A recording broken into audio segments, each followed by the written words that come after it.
And this may be one of the most important talks that you listen to, because if we have the wrong perspective of the past, we're going to have the wrong perception of the present and the wrong focus on the future. And the results could be devastating to everyone. And I think that we could all agree that the proper perspective would be based on facts and logic and not on errors and imagination. And the perspective of the past will help us answer these questions.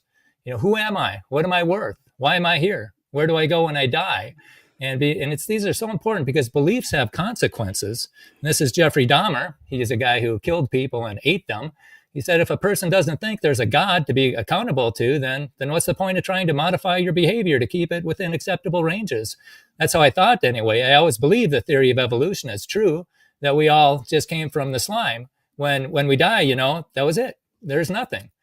And you might say, well, that's just one guy. What a nut, But what if a whole culture follows that path and actually believed what Darwin said? At some future period, not very distant, as measured by centuries, the civilized races of man will almost certainly exterminate and replace the savage races throughout the world. The break between man and his nearest allies will then be wider, for it will intervene between man and in a more civilized state, as we may hope, even than the Caucasians, because the white people were on top back then, and some ape as low as baboon, instead of now between the Negro or Australian and the gorilla. So they wanted to widen that gap and get rid of those Negroes and Australians. And so that's what he said. And he thought, well, that's just one guy. Well, what if that idea starts to snowball? This is 1870. The war of annihilation is a natural law without which the organic world could not continue to exist at all. In 1875, just as in nature, the struggle for existence is the moving principle of evolution and perfection, so also is the world history of the destruction of the weaker nations through the stronger is a postulate of progress. And these are German ethnologists and biologists. And then this guy, in 1893, according to Darwin's theory, wars have always been the greatest importance for the general progress of the human species. The physically weaker, the less intelligent, the morally lower must give place to the stronger. So guess who swallowed this hook, line, and sinker? Hitler. Yeah, the law of selection exists in the world, and the stronger and healthier has received from nature the right to live. Woe to anyone who is weak, who does not stand his ground. He may not expect any help from anyone. Okay. And to be fair, people who called themselves Christians did some abominable things in the past too, and I condemn both of them. I don't have much tolerance for people who don't have tolerance, I guess. That's kind of odd. But, when you force your ideas on people, like in Germany, if you spoke out against it, you went into the concentration camp. Or if you speak out of something else, you get, I hate the censorship. I think we should just have a free flow of ideas. But that's not happening in academia today. In academia, if you don't go along with their perspective of the miracles, then you're going to not be able to play the game. And so what are the miracles? Matter from nothing, which violates the first law of thermodynamics. Order from chaos violates the second law. Life from non-life violates the law of biogenesis. Immaterial ideas from matter, that's Einstein's gulf. He said that was a gulf that's unbridgeable. And consciousness from matter. And I'll predict that Eric will not explain how consciousness came from matter tonight. In 20 years, I've never seen anybody attempt it, but maybe he will. I would like to see that. And here's some timelines for the miracles. Okay, the blind chance timeline. There's people that believe that the Big Bang, that the universe got here by chance, and there's people that believe that humans got here by chance.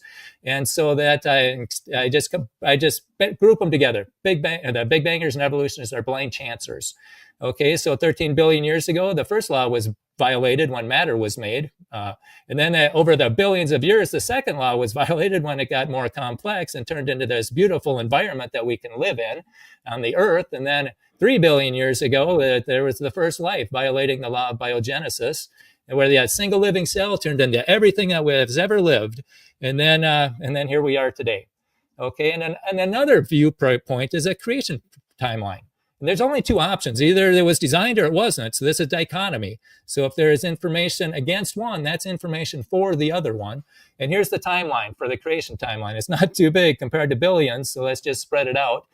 6,000 years ago, that's when all the miracles happened. God created the matter, the sun, moon, stars. He created life, the animals, the birds, the people. And we've got a universe that's winding down. We've got DNA that's getting worse. And who did that? Well, I would submit to you that it was God. Then roughly 4,400 years ago, there was a big flood. That's where we get our sedimentary rock and our fossils. And then Jesus came 2,000 years ago. And it's BC. I know they're changing it to BCE, before Common Era, but it doesn't matter what you call it. It points to Jesus. And then people got on the scene here at the end of the timeline there and at the beginning of the other one. And people ask me, well, what do I think? I say, well, I just agree with Jesus. He was a young earth creationist. He was.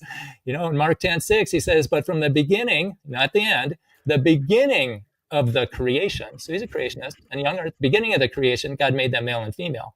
So Adam and Eve were there, not millions of years, not billions of years, but right there at the beginning. Okay, and let's define some terms here. Using the scientific method, the National Academy of Sciences defines science as the use of evidence to construct testable explanations and predictions of the natural phenomena, as well as the knowledge generated through this process. Okay, so science is testable. That's what it says. It's testable. So if it's not testable, it's not science, according to the National Academy of Sciences. And that's what they're teaching in my town, so that's what I'm going with. That's what my textbook's, Brian. So I'm going with it. And then evolution. I'm not talking about big beaks or little beaks or even changes within a gene. I'm talking about the big evolution, molecules to man evolution, and maybe the elephant. And this says all life on Earth is related to a common ancestor that existed about 3.8 billion years ago. This process is called evolution. Okay, and this process is also called not science. This is not testable. You can't do any of this in a lab. This is a belief system about the past, and that's what we're talking about tonight. It's belief systems of the past. One's based on a creator and one's not.